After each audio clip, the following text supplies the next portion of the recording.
Alrighty, folks. Here we are, or here I am yet again. Happy Thai New Year. It is Songkran, finally, here in Thailand. We've managed to close out the third quarter. Did that already, actually, but it's always Songkran that kind of culminates the sort of climax of the first quarter. And the first quarter in Thailand is always hard because, one, there's no holidays. You just go straight from the Western holiday season, so to speak, International New Year, all the way to, well, in my mind, the goal line is kind of Songkran. That's kind of what you're going for. And during that time, you got to deal with folks' taxes. We've got an accounting division in our firm, and I don't actually assist folks with individual U.S. tax matters at the present time, but sometimes I'll consult or refer them to other people. So a lot going on with that. It always seems like the first quarter of the year, a lot of the problems that occur in U.S. immigration seem to happen then. Put that behind us, although it's not impossible to see issues and cases moving forward. Don't really foresee a lot. I mean, the whole process could move a lot faster. In fact, I think they need to do something about that. I've discussed that in videos on my other channel quite a lot. Not really any point in getting into it here. Point I'm trying to make in this video, though, is the last video I made about Mike Pence running for vice president, I didn't really realize that got quite a little, kind of went over like a lead balloon. And folks that I thought were a little more on my same wavelength, friends of mine and things, were sort of, didn't really love that. They didn't, I don't know, what is it they say, the centrist infuriates everyone, and I guess that's kind of a centrist argument in the current political climate here. I just think it's hilarious, the notion of running for vice president, because I would do it. If I had like the political capital or something, or the circumstances warranted it, I would totally just run for vice president just to take 4 years off and then show up somewhere, count some votes, and go home. And you get Secret Service, you get all the cool stuff, you get to show up wherever you want. But if you were just sort of an itinerant vice president, you would be sort of, I don't know, you'd be kind of a free agent, if you will. I just think that's kind of neat. Thoughts for today. You're not going to hear from me for a couple of days as we go into Thai New Year here. And this is one of the 2 times a year we really, really shut down. And I just completely leave so I can hang out with the family and do all that fun stuff. Sort of on going out into the new year, I've had some people ask me personally and send me correspondence, what are you doing with the channel? Short answer is I don't fully know. I do want to do paid content. I made that abundantly clear. And I do kind of like riffing on geopolitics, although I don't have anything really to say on that. But one thing, I really want to do long term with this channel, and what I hope this channel becomes is something. The other channel is definitely an archive of information on legal stuff in Thailand, coming to Thailand, expatriation to Thailand, all of that neat stuff. More than that, for this channel, the one maybe piece of guidance I can give anyone, what little bit I can, on a personal level. Legal service is another thing. Yeah, I have expertise there, and I'm well aware of my expertise there, but this is more sort of personal, and it's not like I'm not trying to be anybody's life coach or anything like that. But expatriating, moving to another country, or beginning a life outside of one's home country is a daunting endeavor. And we're all kind of making it up as we go along. The guys that mentored me, and I could sit here and just start rattling off a list, but, I've kind of noticed on YouTube, I rattle off a list of YouTubers that I like to follow because when I say things that I think, I like to cite where I got the inspiration for those ideas. And I've noticed some people have said, well, all you're doing is trying to claw at other channels to get noticed. It's really not. I don't have any overarching desire to be noticed. What I'd like to do is help people at the end of the day. And that this isn't some false altruism at all. I'm well aware. I mean, my first video is, if you're good at something, never do it for free. I do want to be paid where necessary. But I've stated this unequivocally. I believe we're getting ready to see a mass migration of people out of the United States for probably over the course of the next 3 to 5 years. And by mass migration, no, I don't mean millions and millions of people, but tens of thousands, yeah, I expect so, maybe even hundreds of thousands. Because I think that as various places around the world become more economically dynamic, including Asia, probably Asia is at the forefront of that, but there are other regions, South America, for example, even Africa.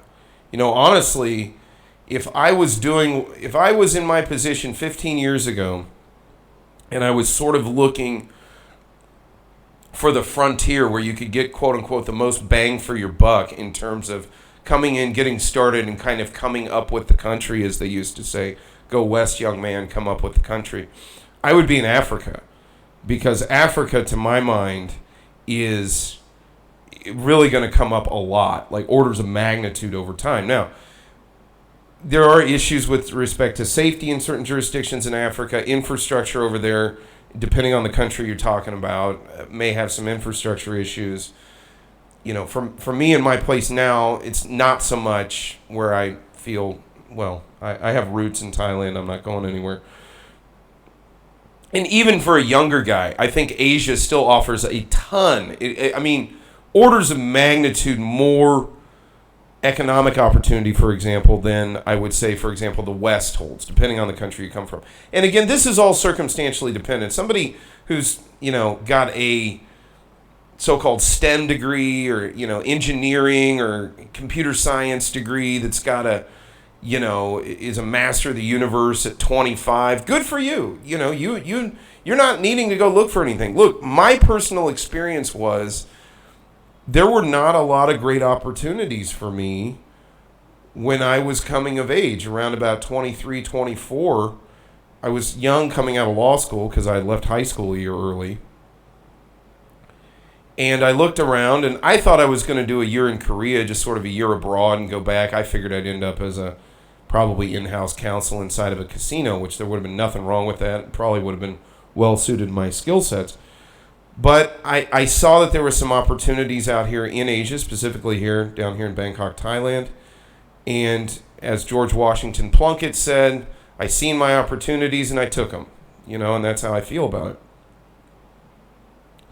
And I'm hoping maybe this channel can provide some insight to younger guys coming up. Now, this is not me dismissing my older clientele. I got a lot of retiree clientele. And quite honestly, in terms of paradigm, perspective, and mindset, I'm probably 20 years older in the way I think. In fact, I meet guys that are like 5 years younger than me. They're worlds apart in terms of how they think. A friend of mine, an old buddy of mine who used to live over in Cambodia, once told me, he said, you were the last Gen Xer off the line. Now, I was born February 28th, 1982. Depending on what you read, I'm somewhere kind of on the Gen X millennial cusp.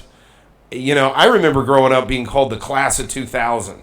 I never heard the term millennial. I didn't hear the term millennial until sometime within the last 7 to 10 years, probably the last 7 years. This term millennial.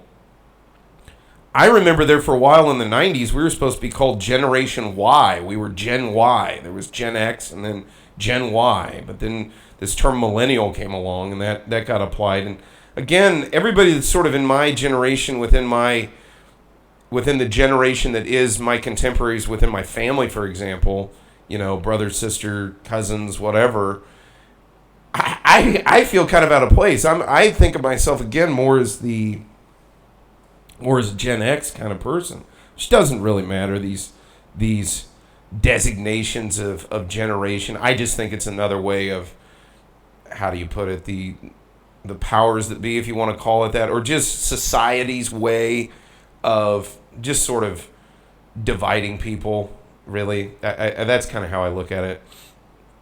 I don't put a ton of stock in the whole, are you Gen this, are you Gen that, are you this, that, and the other thing. Fine.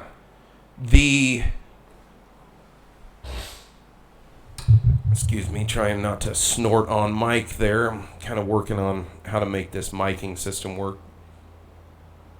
Point of this video, if you're going to become an expat, well, let's back up. I've talked to a lot of folks, especially here recently, that have said, I really want a plan B. I want a place that I can I have an option to return to. That's one thing, having a plan B. Then there is living abroad, which you may do that. I call it the 1357 rule. There's expats that come abroad for a year. They tend to be English teachers. I was originally that. Sometimes they're like expat package people. They get sort of transferred out for a company to do a specific task, and then they're sort of sucked back into the mothership, if you will, the home office.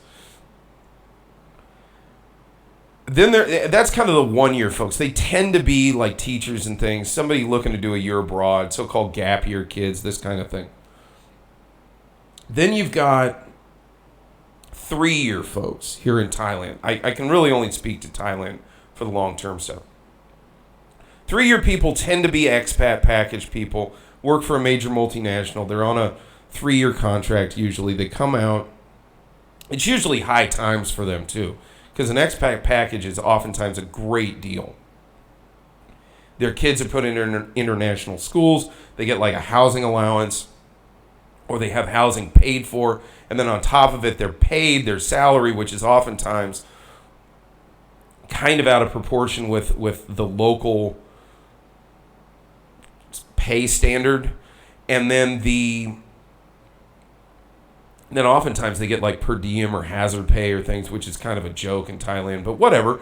I get it. If you are used to working in Boise and they transfer you to Bangkok, yeah, there has to be some special consideration for that. I totally understand that. So those are kind of the 3 year people. The 5 year people here in Thailand, at least as expats, oftentimes tend to be, honestly, the most really sad stories you hear about expatriating to Thailand. The whole, I bought my wife a house and then she left me and now I don't have the house anymore kind of stuff. The almost cliche stuff you hear, bad story. I invested in this business and it went belly up. And unfortunately, I saw a lot of this in COVID.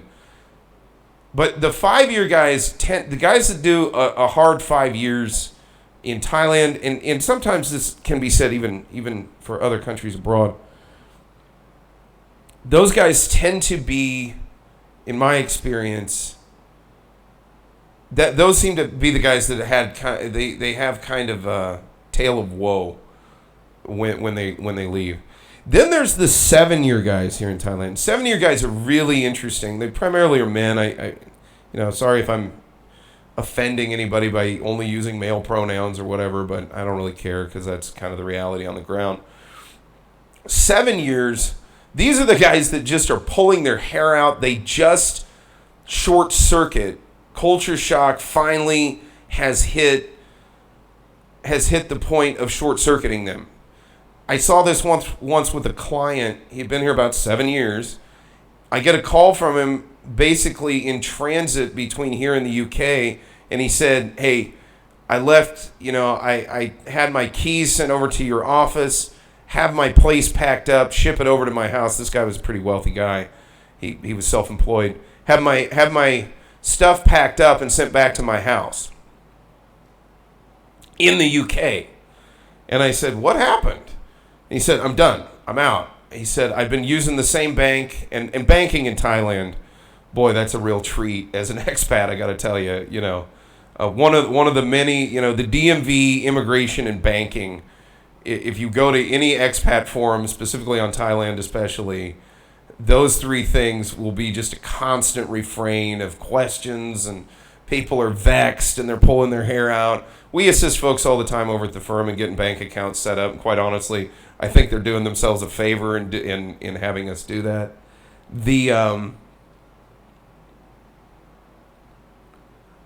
But yeah, this guy called me and he said, "Oh man, just send me my stuff. I'm out." And I said, "What happened?" He said, "I've been banking with the same bank, the same bank branch, the same people for years.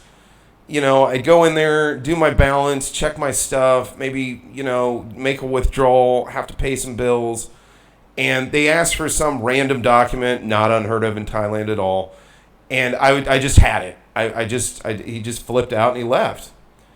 7 years, that seems to be where that happens. If you get past 7 years, this has been my experience with Thailand, you'll probably be here as long as you want. And there's the other argument I've heard from a lot of old timers that until you've done your 10, they don't even consider you a true expat. You're not an Asia hand. You're not a Thailand hand or whatever country hand they say you are. Don't know if I totally buy that, but there is something to be said. You have to have been on the ground for a certain period of time, and I think 10 years is a pretty good sort of threshold where, yeah, that guy, he's here, he knows his stuff. That's a guy that's, he may be an American expat in Thailand or a British expat in Thailand, but he's in Thailand. There isn't any question about that.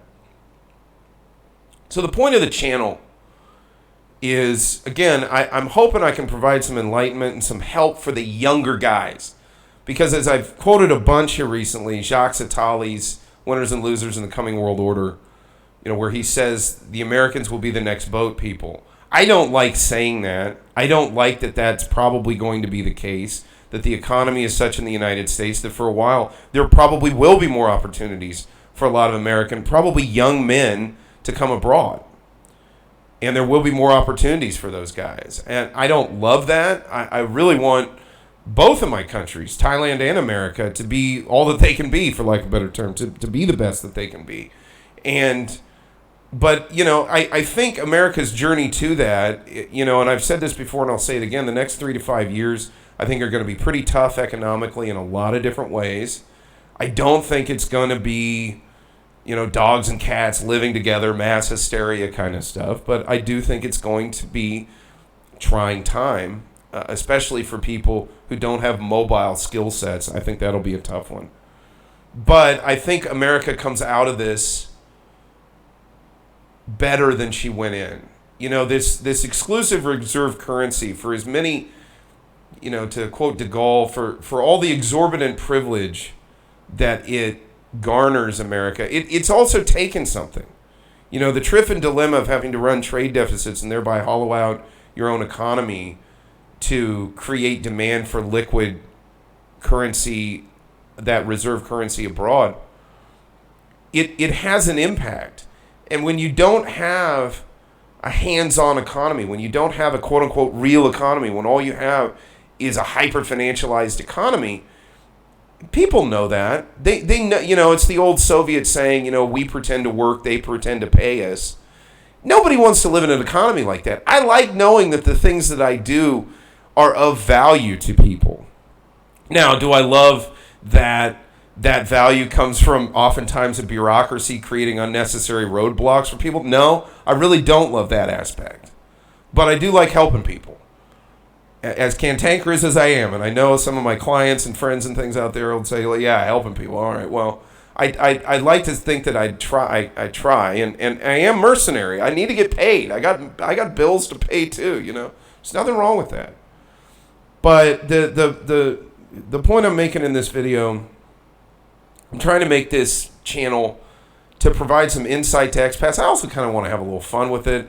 I also, I think my wife at this point in our marriage is tired of me going into these monologues with her and would just kind of prefer I come and sit down here and just talk into a camera, so that when I'm hanging out with her, I stop yakking at her. Maybe that's part of it.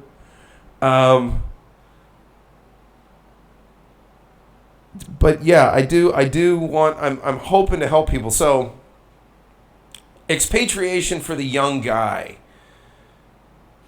Understand, you're not, I came out on something of a lark. I thought I would be in Asia for a year. I initially thought I'd be in Korea. I did that for 6 months. Saw an opportunity down here in Thailand. Came and checked it out. Saw that there was real opportunity here in Thailand, especially at the time. In retrospect, I think I saw something that few other people saw at the time. And now they kind of, in retrospect, look back and say, wow, you really saw something we didn't see. especially in the era where I started off doing pretty much exclusively U.S. immigration, sending people that way, sending people on to that side of the Pacific.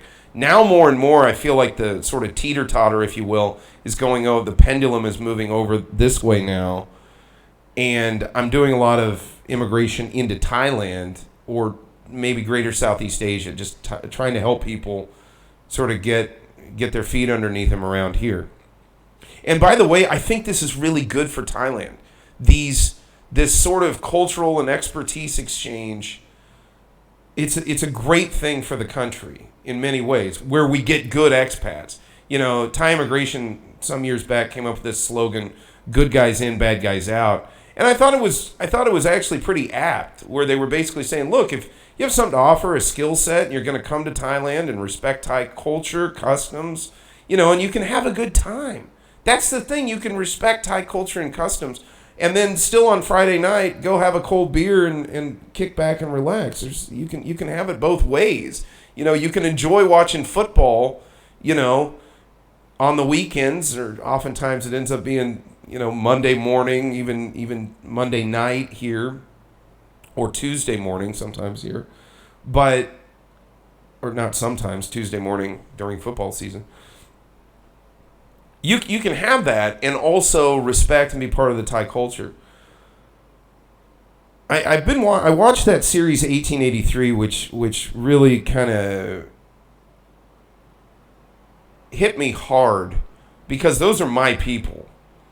My family's from Kansas. They went out there, and in fact, the one I'm named after, Benjamin, he actually went down around South America, came back up, was a 49er, although didn't show up until 1851. Came back up, ended up in California, didn't really do much there because the gold was already gone. That song, "All the Gold in California is in a bank in the middle of Beverly Hills in somebody else's name." Well, I think that guy learned that the hard way.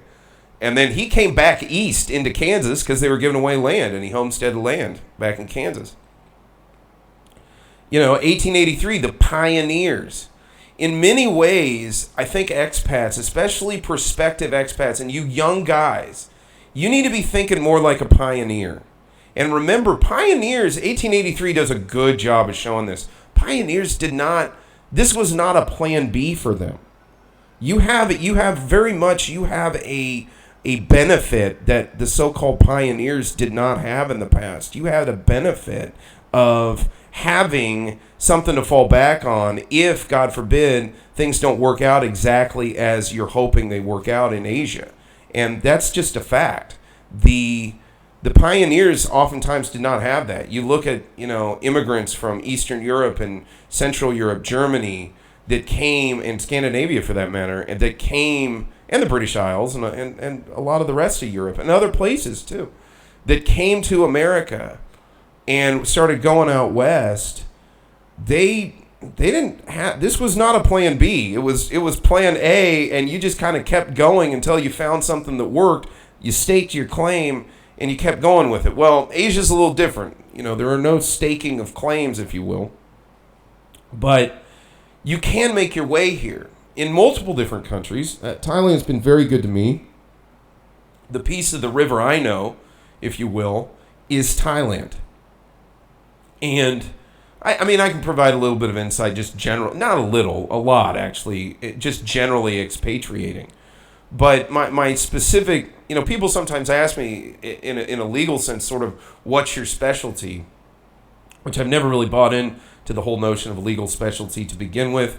Okay, practice areas, our firm, for example, not big into litigation. It's not our cup of tea, not our forte. Although we do some litigation from time to time. But, there are firms that's all they do.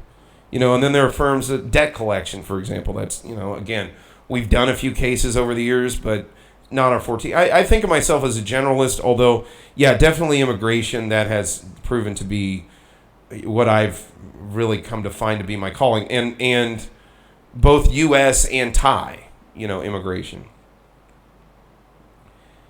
Sort of getting back to my point, yeah, you can make your way out here, and an expat or somebody trying to make their way in Asia, if you're an American, you have a background in America, for example, or any place in the West, Canada, UK, Europe, you have an option to go back, and that to me is the difference between, I've done videos on this on the other channel, the difference between expat and immigrant, and a lot of people get really caught up in the whole, why is it Caucasians are called expats, but folks that have browner skin are called immigrants? I would say that has nothing to do with the racial component of that. It has more to do with the circumstantial component, because immigrants don't really, it's not a plan B. And that's the difference between the first year I came abroad and year 2 and 3, and I'm not going to get too deep into this. I'll probably get deep into this in like paid content and stuff down the road.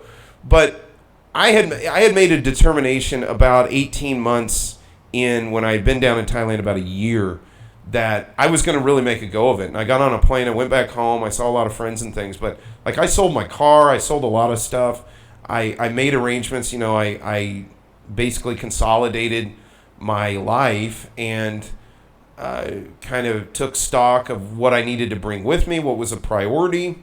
And it's weird the kind of provisions now I get when I go home, and certain types of deodorant and toothpaste and candy bars and oddly enough t-shirts, just standard t-shirts are harder to find out here in Thailand than you might think, at least in my size, which most Thais are not the size of the Michelin Man, so there you go.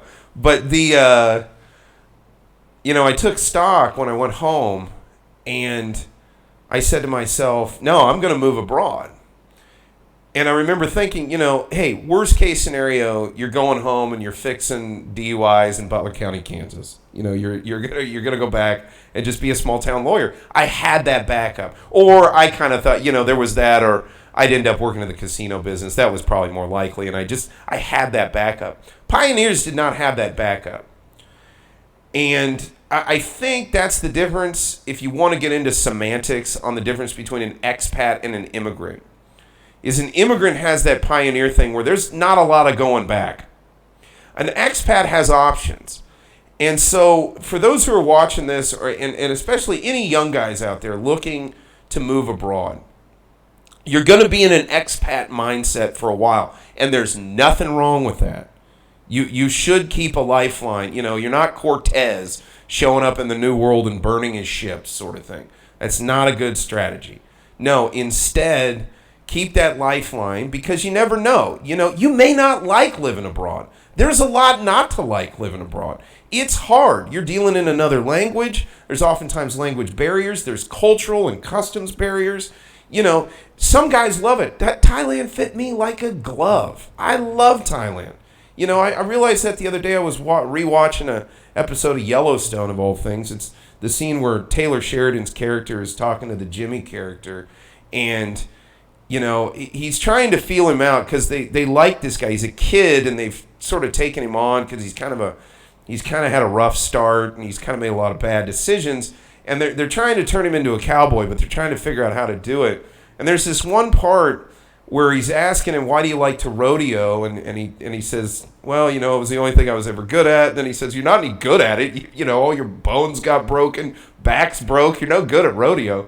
And then he says, and it's a very subtle moment, but he says, "What about the horses? What do you think of them?"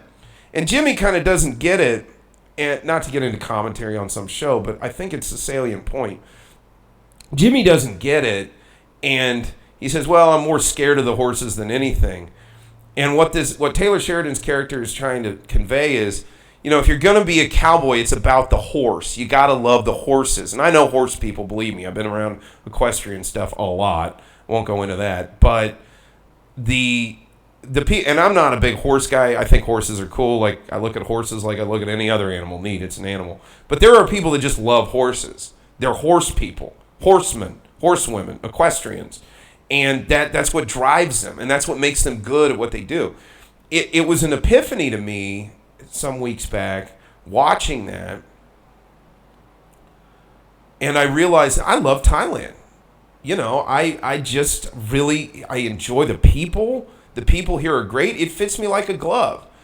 I discovered that out here, and that shifted me from in my paradigm from being an expat to being an immigrant, where this was not plan B. This was damn the torpedoes, full speed ahead. I'm in this for the long haul.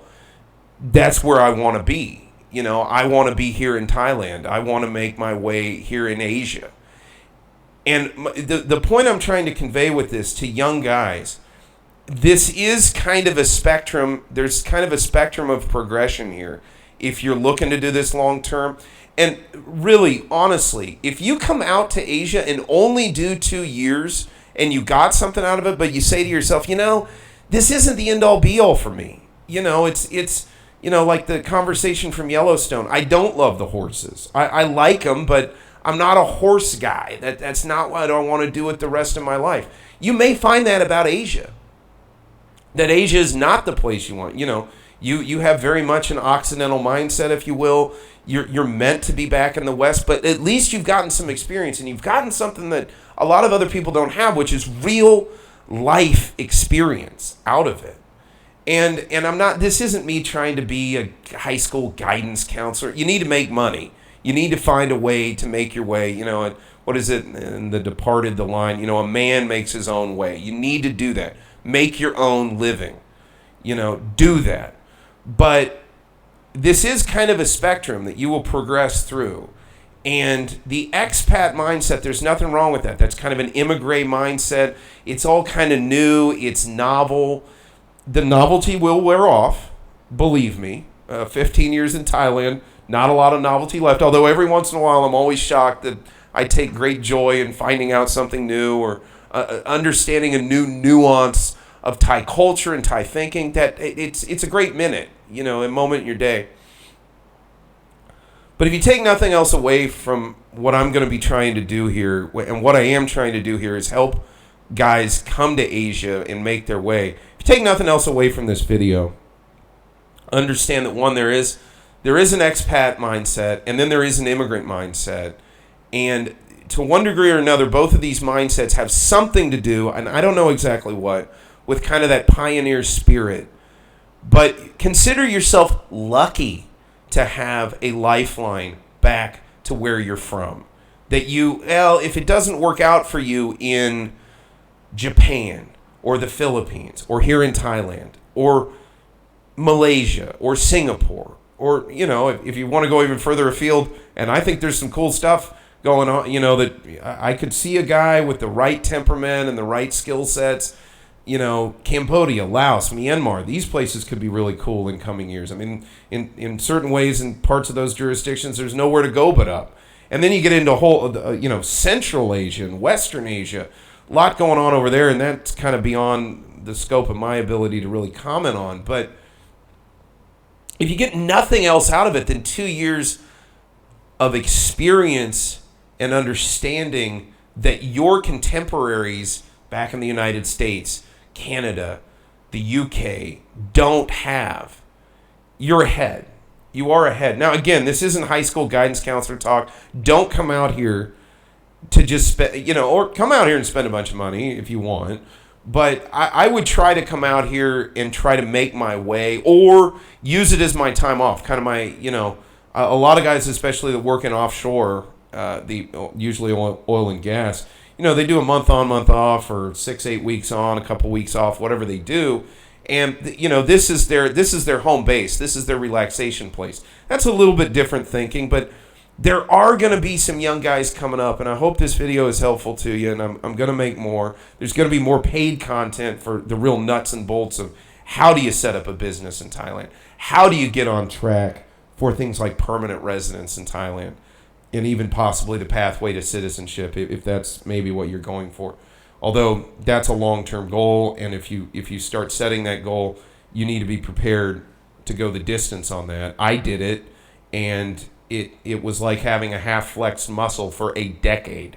That's what it felt like, working on that. So to round out this, I hope this provides some insight.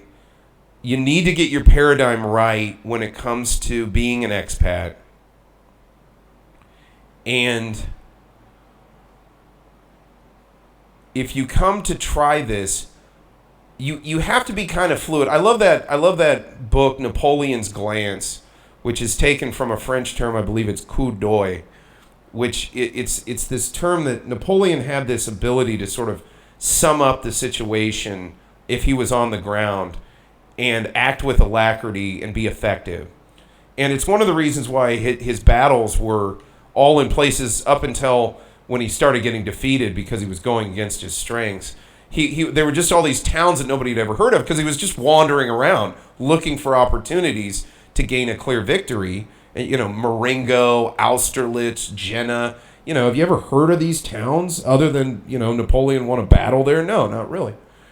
You have to have that kind of, and this isn't a military thinking thing. This is just a paradigmatic kind of way to look at this. You have to have a very open-minded approach to expatriation, that you may only spend 2 or 3 years abroad or out here in Asia, and life may take you somewhere else.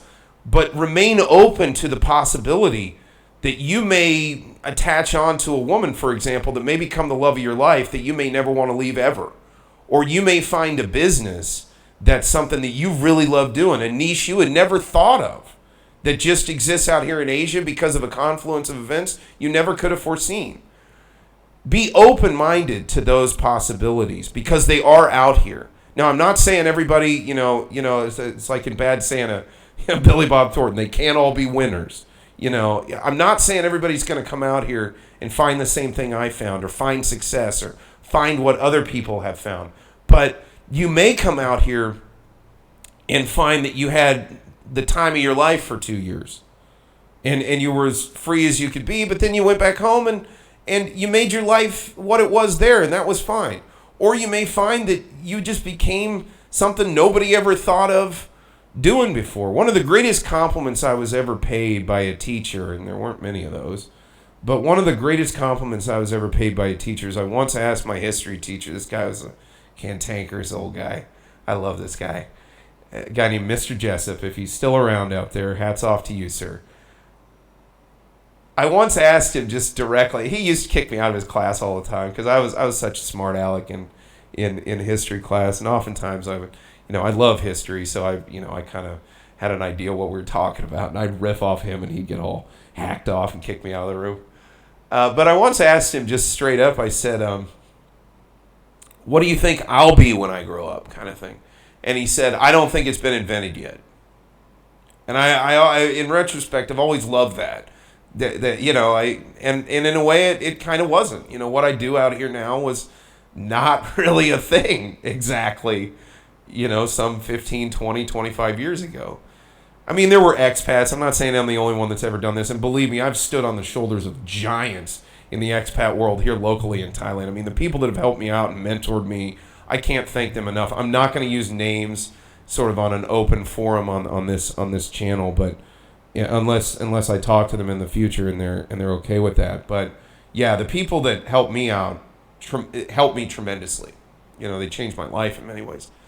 So the thing to take away from this video, without getting too sentimental or whatever, nostalgic, is have an open mind. Come out as an expat, but be prepared. Your mindset may change. You may end up an immigrant, and you may end up in a place that you never thought you would ever end up, and there you are as there's this, in my case, there's this big old luggish, white guy wandering around the streets of downtown Bangkok, in a sea of Thai folks. You may find yourself in that position or something similar.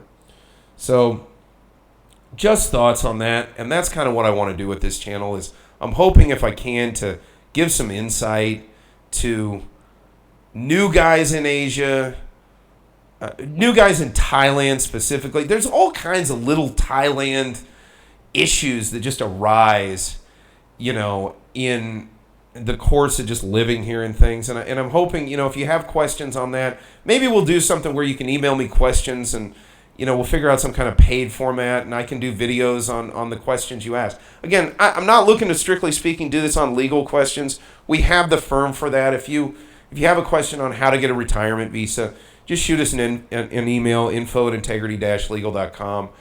or info@legal.co.th, and we can assist with that. But if you want some insight and like, hey, Ben, like, how do I... A good example would be like SynSot. That's always something that comes up. You want to talk about SynSot or something? Yeah, I'm happy to talk about that. That's more kind of for this channel. SynSot being like dowries associated with marriage. Or, how'd you get your first driver's license? What's it like banking in Thailand? Just practically speaking. Not how do you set up an account, but again, like I mentioned a minute ago, banking can sometimes make you want to pull your hair out in Thailand. That kind of information is what I'm looking to impart through this channel. Just practical info that can maybe shed some light for folks that don't understand how this works out here. And I'm just hoping to provide some help long term, because I would love to see more younger guys find opportunity in Asia that is unique and is something that maybe they couldn't find back home, and maybe it makes them special when they go back to Arkansas, or in my case, Kansas, or New York, or Florida, or California. That's the guy from my high school that moved to Asia. That's the guy from my high school that moved to Japan, or whatever.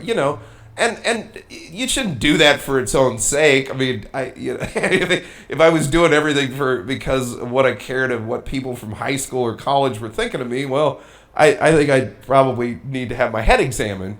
But it is kind of cool to have when you're at parties and things, especially when I'm back in the States, and I haven't been back there in far too long, to just be able to have conversations about stuff where people are just like, wow, that's a totally different perspective. It's neat. In short, it's something positive. So that's what I'm hoping to do with the channel. Sort of to round out and bringing up the last video, I really did mean that about Mike Pence should run for vice president.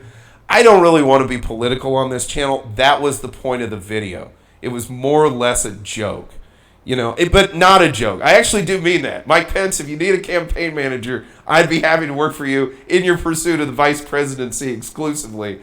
Mostly because if I could be your chief of staff for 4 years of hanging out in the U.S. Virgin Islands, there could be a lot worse things. I'm half kidding, like joking, not joking, sort of, But as you can see, I'm just kind of having some fun with it. I don't want to wade in to politics in the United States. I haven't been there in 5 years. I'm not well suited to it. I don't even think I fit very well on the political spectrum. And people say, you can't claim to be nonpartisan. You don't lean one way or the other. You can't say that. I think Dave Cullum said that in a back and forth sort of podcast interview he did with another guy here in Thailand. And I watched that. It was really good. But Dave Cullum kind of got cantankerous for a minute. He's like, you need to get your head examined if you're saying you don't lean one way or the other. I get what he's saying, and I guess you could say, like, I'm a right-leaning libertarian or something of this nature, but I don't care. I'm a guy that moved abroad 15 years ago who, there's things I like in the U.S. There's things I agree with and disagree with.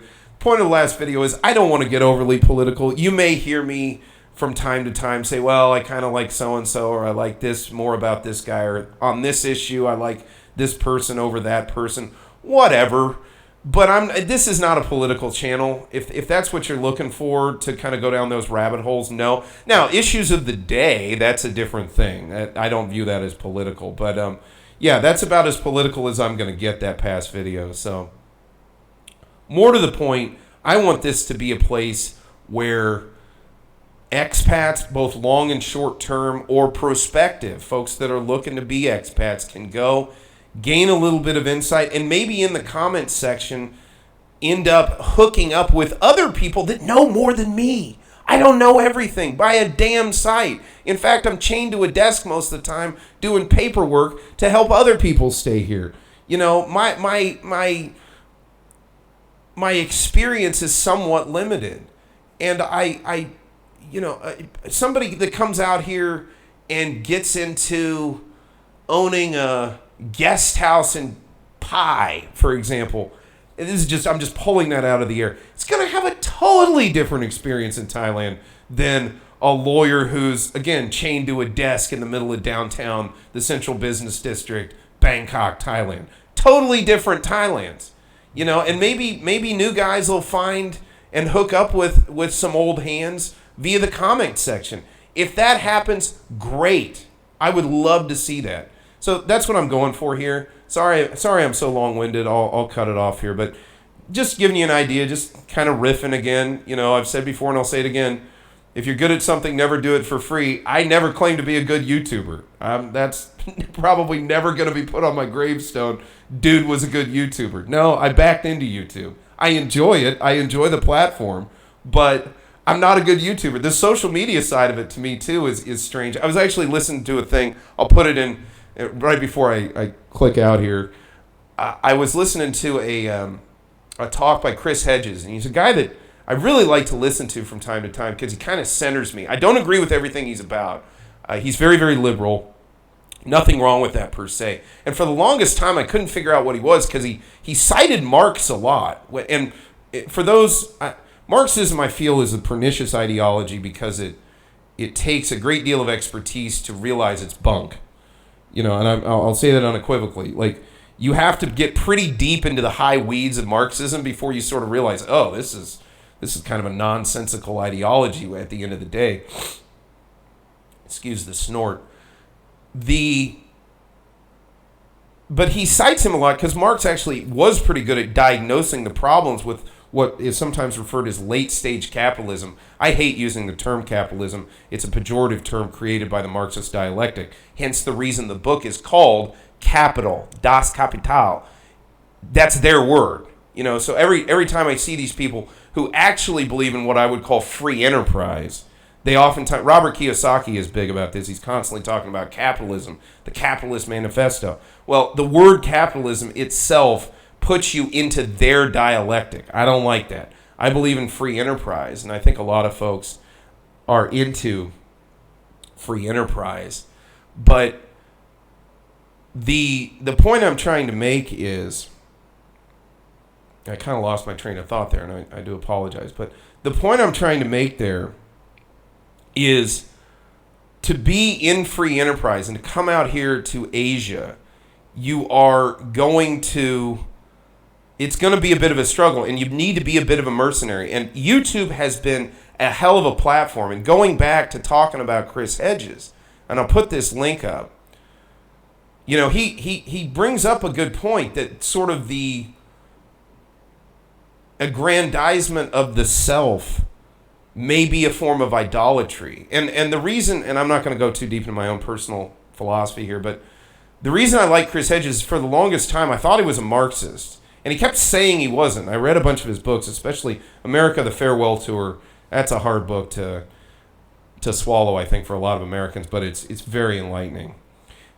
I finally realized he's a Christian. He's just a very liberal Christian. He's a Presbyterian. He has some kind of degree in divinity, which some of those kind of softer degrees I'm always a little bit leery of. But I got to respect Chris Hedges for pointing out, the problems of the modern world, and one of them being, you can end up these YouTube platforms. I mean, this coming from me, it's almost ironic to the point of farcical. I've got this channel now. It's called Benjamin Walter Hart. It's just me talking into a camera. And here I am talking about not wanting to self-aggrandize. My point being, I don't want to self-aggrandize with this YouTube channel. I mean, honestly, I have been more fortunate, blessed might be the right word, than many in my endeavors. I feel like I've had a great run here in Thailand, and I'm trying to share my insights because if I had not found this place, my life would have gone very differently. And I don't think it would have been overly enjoyable for me. I don't think my personality would have been such that I would have enjoyed what I probably would have ended up doing, or found it quite as fulfilling as I found my life out here. So again, circling back, in mentioning that Chris Hedges thing again, this isn't for sort of aggrandizement per se. I hope, and I really do believe this. I hope I can use this platform to help other people have the positive outcomes in Asia that I've had. That's what I'm going for here. And I hope I can do that. Again, and not in the motivational speaker, I am Matt Foley, I'm living in a van down by the river kind of thing. No, nor is it the high school guidance counselor. I'm going to tell you the straight dope when and where I can, especially when I start doing paid stuff, paid content that's only sort of behind the sort of privacy curtain. But that's my motivation. I do really want to help, especially young folks, make their way out here if they can. And if they can find a niche similar to mine, it could change their life. And that would be really cool. If I did that maybe for a few people, that would be awesome. So we'll see. I don't want to sound like Tony Robbins or something here. Not the kind of person I am at all. Most people that know me know that. So I guess that's really all I wanted to talk about today. It's going to be quite a while, I think, before you're going to hear back from me again. The main channel, as always, we've already shot what we're going to have going up over there. So Integrity Legal Thailand, the main channel, you can keep track over there. I'll go ahead and put a link up to that Chris Hedges thing I was listening to yesterday, which isn't the end-all be-all. And again, I don't agree with every little thing he says, but I kind of like his overarching philosophy of he's trying to be better. And anybody that's trying to do that in a serious way is somebody I want to listen to. So, yeah, that's kind of where I'm at the minute. And I'm just going to keep chugging along out here in beautiful Bangkok, Thailand. And happy Thai New Year to everybody. And we'll see you on the other side here in April. Everybody, have a good one.